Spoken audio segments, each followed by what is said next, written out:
Hello, friends, family, and loved ones. I've got another testimonial, biomagnetic testimonial, dealing with artificial intelligence, smart dust, nanobots, and possibly graphene oxide as well, as we've been discussing about mitigating and hopefully eliminating or stopping this deadly artificial intelligence, nanotechnology, biotechnology that's in all of us.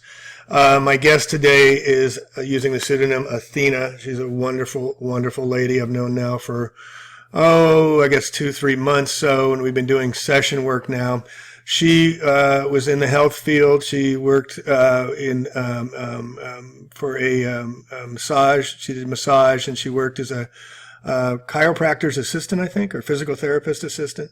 And anyway, so she contacted me kind of out of desperation. She's had to move out to the country because Wi-Fi frequencies have tweaked her electronic system to the degree that she was in so much pain. The only way she could mitigate it was to move out away, as far away as she can.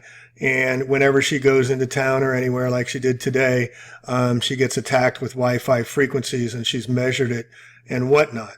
So, Athena, do you want to add anything to what I just said? Yeah, thank you. So it initially started, living near a cell tower and having extreme non-ionizing radiation symptoms, radiation poisoning, and calling in someone who did meter readings of the frequencies, and they were 1,000 times over the so-called safety standards of the industry. So after that was determined, what was causing my symptoms, then I had to move, and I've been living in the country remotely to alleviate my symptoms, and I guess that. Do you have any other questions? I'm going to turn up the volume here a little bit. So you contacted me a couple months ago, and we started doing session work, and you started to see some results, and then you got the book and you got some information and started applying the magnets to yourself and started getting some results there. You've also very much an empath, and you've had past life memories of being tortured and having pains and other things which are pretty gruesome. We won't go into, but we started working on that. But I want to focus on the last session we did, and it was kind of ad hoc, just talking on the phone, and you said, you asked me the question about magnets. Can magnets cause harm? Because you were leaving magnets on, and correct me if I'm not correct in speaking for you here, that you were doing placements, and these placements were causing, in some areas, not all, in some areas, red spots to occur opposite the side where the magnets were placed. And these red spots were painful and swelling like they were radiated. And so when you said that, I immediately did scans. And what I've done with others like Denise and others in the videos I've shown previously with dealing with artificial intelligence, we've located artificial intelligence, and generally the artificial intelligence, the first scanning I do when I scan for AI, is in the cerebellum, the medulla at the base of the skull. That's where most people have at least AI in most people, I find. And then I scan the rest of the body. Teeth is another place they store artificial intelligence. The side of the neck, the thyroids, is another place they store artificial intelligence. The lymph nodes is another place they store artificial intelligence. And so when I scanned Athena, I found it at the base of her skull. She had had some breast issues. I found it in there, and I found it in the lymph nodes. And then she brought up the fact that she was having these radiation points throughout her body all the way down to her toes. And I had her describe the different areas where she was having these. And as she was describing them, I was asking, is this AI? And I was getting no. And then I asked the question, is this smart dust? And I got yes. So then I started scanning from her head, neck, thorax, pelvis, abdomen, post-thorax, legs, arms, emotions, to find out these AI placements. And I found these placements were almost nearly identical to the placements that the areas she was identifying where the irradiation was coming from for her putting magnets on. And so then we set our intention together to do these placements on the mannequin to mitigate the effects that she was having. And this was, I think, about 4 or 5 days ago. And what was the results of that, Athena? Yeah, it was about a week ago. I think it was last Monday. Yeah, it was close to that time. Anyway, so ever since then, I've had so much energy, clarity of thought. It was like overnight, though, right? What's that? Overnight, the next day. Oh, yeah, the next day I woke up full of energy. So normally, a normal day is, I get as much done as I can in the first couple hours of the morning, and the rest of the day I'm on the couch mostly, or sitting, or just not able to do anything. So I had so much energy I didn't know what to do with myself. I couldn't believe it. My brain was clear.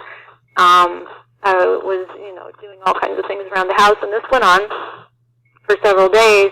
Well, even until today, until I went out and I had an experience of getting too close to a cell tower. So that's my experience. Well, you're feeling good, and then today you went to the apple farm and you went to go out for the first time you haven't done in a long time, and then you got hit again, right? Yeah. Right, and I'm muscle But testing. I still feel better than I normally would have felt if I had been, hit again. Okay, so, it's really remarkable. I can't even believe it, and I'm so thankful that I called and you were able to spend some time helping me with this. So thank you. No, thank you, because you're advancing our knowledge of this. And again, it's the terrain. So we go outside, we get hit, we got to clear. And one of the things I want to bring up in the video right here as we talk is this from Daniel. Let me see if I can get this screen over here.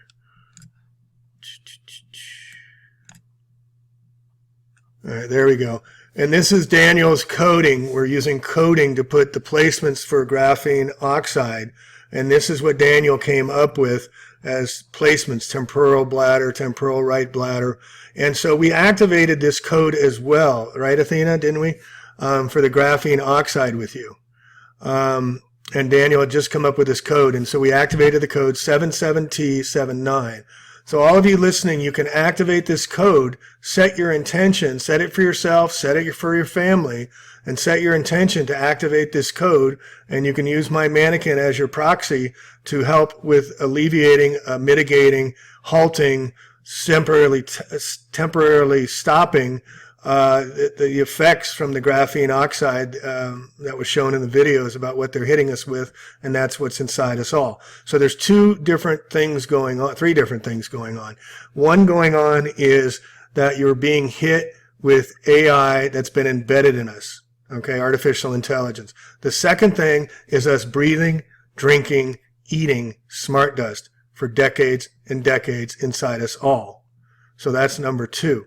Number 3 is the magneto-driven spike cytokine protein spikes you're hearing about that is spreading the issues, symptoms, illnesses, respiratory, skin issues, menstrual cycles, all of that, spreading throughout the body with the magnet-driven cytokine storm spike proteins.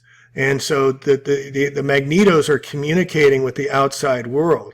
And this is what they're going to do, is put us into the cloud and communicate. And so a third application of the magnets is to disconnect, dislocate, disrupt the antenna system that you can watch in that video on graphene and luciferase, graphene oxide and luciferase.